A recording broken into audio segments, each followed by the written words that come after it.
them as terrorists before knowing the second step. I'm just trying to play the devil's advocate. It's obvious that that's what you are doing.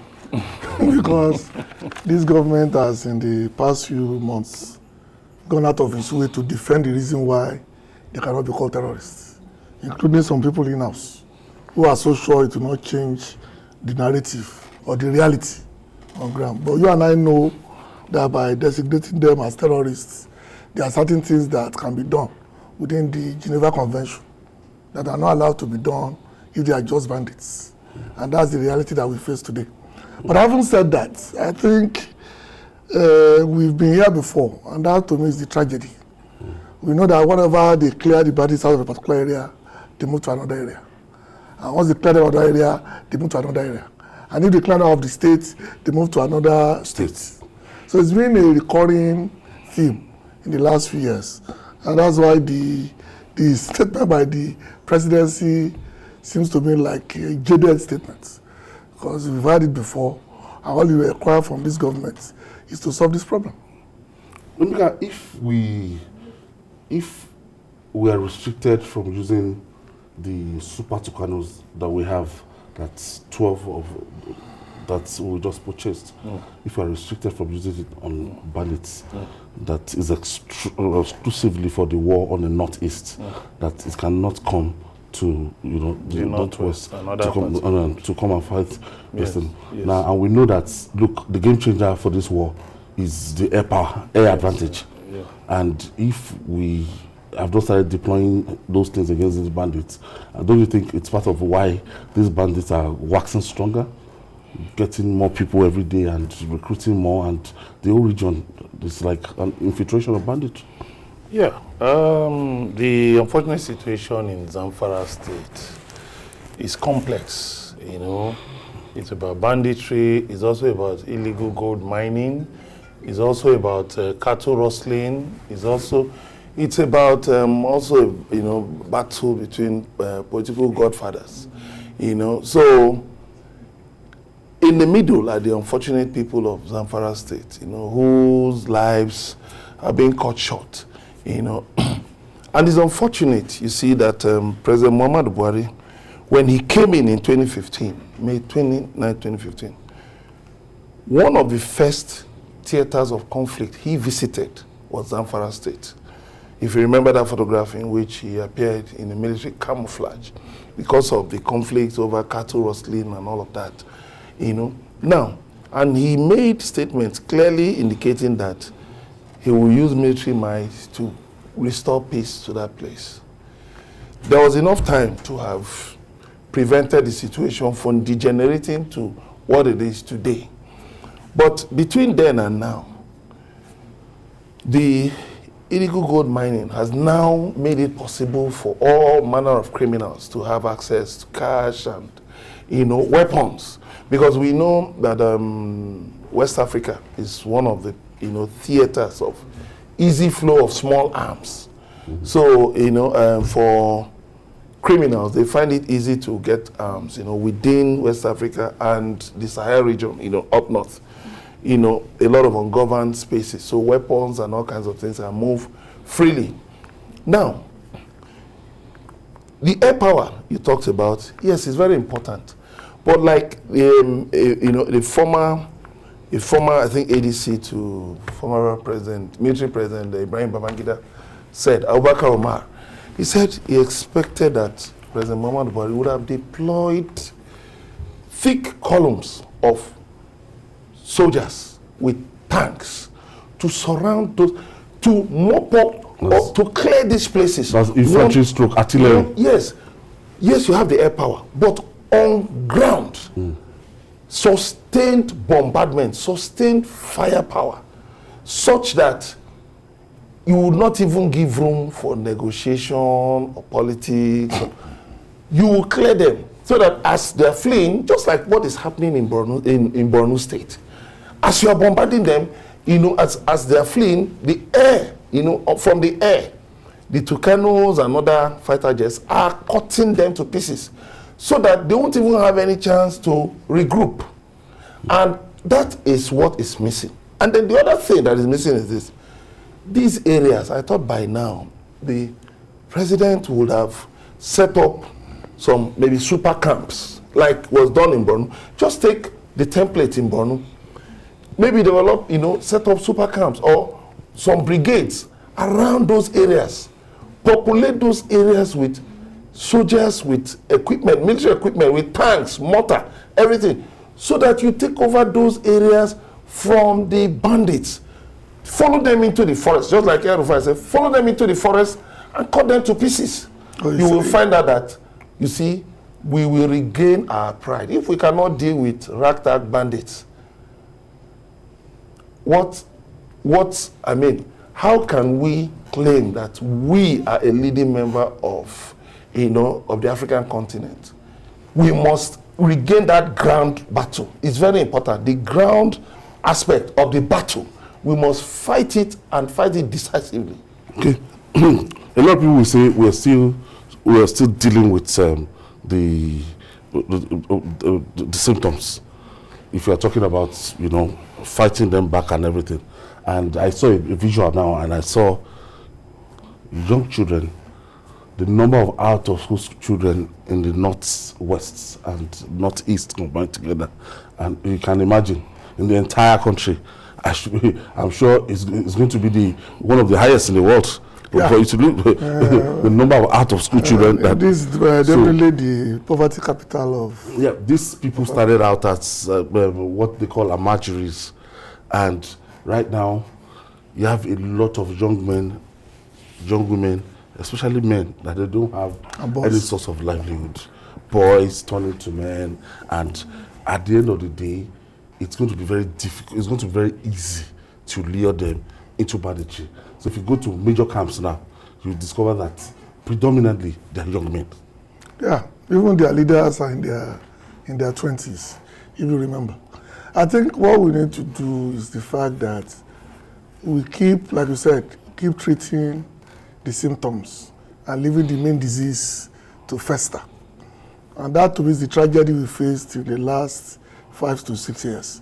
Because just like in Borno, just like in Yobe, we will move in, we will defeat the enemy, because we don't have enough manpower to recruit more of our boys, give them loans. We'll give them money. And then, don't forget that even recently, there was this story about somebody supplying them with women for them to relax, as it were, after every bout of banditry. So they have the girls to bring to them. And we all know this is happening because bandits do not live in isolation of the society. They buy fuel, they buy food. Yeah. They get their supplies. And something, and we thought at a time, you remember, early last year, when they cut off the logistics, especially in Katsina and parts of, we understand that this will happen. But we keep missing the key element that is holding on to positions we have deliberately done well in. It's a problem we face. Anytime we win a particular battle, we don't have the resources to hold on to it. And so these people will go back, recuperate, and come back. And we start all over again. It's a vicious circle. Now, Emeka, you now look at them and you now feel like, look, the process of getting these guys, it's something that when you go to some areas in Nigeria, you discover that you don't see any sign of governance. Governed spaces. Yeah. You just see that. He lives in Ogun State. He's an expert. No, Ogun State. No, they're talking about Ogun State. We're not talking about anywhere close to Ogun State. They're talking about even they don't have access to electricity. They don't have access to pipe water. To they don't have access. Even basic human existence is not there. Yes, even access road to get to those communities. Part of the problem. They have to travel 4-5 hours. It's part of the before problem. They can get any health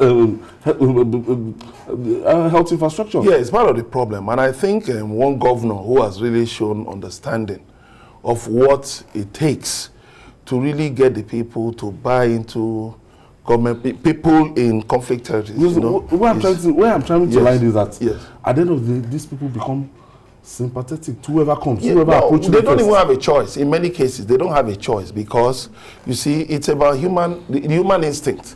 The average human being wants to eat. He wants to have somewhere to lay his head. He wants to have something he can do with his hands. And he wants to be safe. if the government, if governmental presence is not they don't show up on time, you hardly see them. Of course, they will. You mentioned some local government that you said had been at peace for 2 years. And you wonder, the peace is actually the peace of the graveyard, because they've been in agreement with these criminals to say, okay, you'll be paying us tribute. We won't attack you. That's the fruit of the trip. Now, that is the Those peace. guys are already paying. That's the peace. That's why you see, governance in the 21st century we must govern the people properly. Don't leave certain areas undeveloped. Just open, because criminals will always find abandoned spaces to inhabit. Let governance get to the farthest. Look at how long the North has been in power. Like people argue. But the poverty in that side is palpable. It's so much.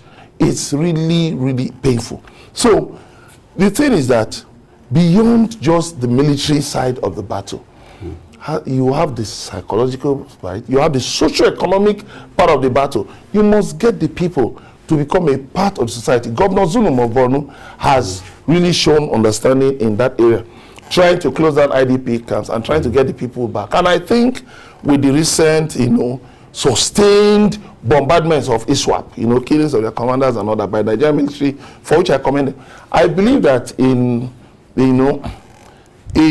that very soon, definitely more people of Borno, will be able to return to their communities and resume their normal lives. But you see, it's not just to return them to their communities. You should follow them up with all the things that are necessary: hospitals, schools, roads, and markets. Economic activities should return to those areas so that those people, and then again, you should put police stations, military formations around these places so that there will be a sense of security. No. What does it take? What does it take to recruit? To put all these things in place. No. You see, the Buhari government said it will be recruiting 10,000 people into the Nigerian police, right? And nothing stops you from also recruiting a similar or more, numbers into the military, just to make sure the country is secured. Well, the reality we face is that this is the failure of governance. To me, it's the failure of governance at the local government level. Yeah. Because all over the world, things that we're asking for are things that are provided by councils in most other countries.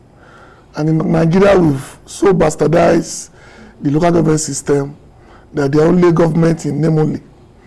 Every other thing that they do, they have to take permission End of the month. From the state. They only pay salaries. End of the month. Don't forget the Babangida reforms of local government was meant to achieve what Emeka just said, by making sure that primary schools are tied to local governments and they are paid by local governments, and that certain elements in the health sector are also tied to this level of government. All these are failures that we see across the board. And to me, until we go back to empowering local governments, this poverty thing will start spreading faster than we think. Even to other areas. Even to other areas. You can see what's going on. If Buhari wants any legacy in his name, apart from insecurity, it is to make sure that the reforms in the local government works. Are achieved.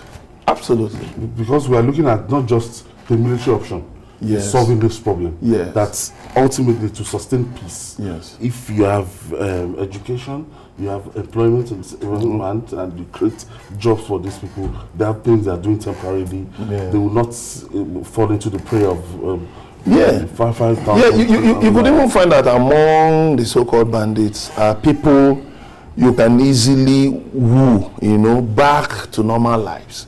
There are those you can, talk to, you can de-radicalize.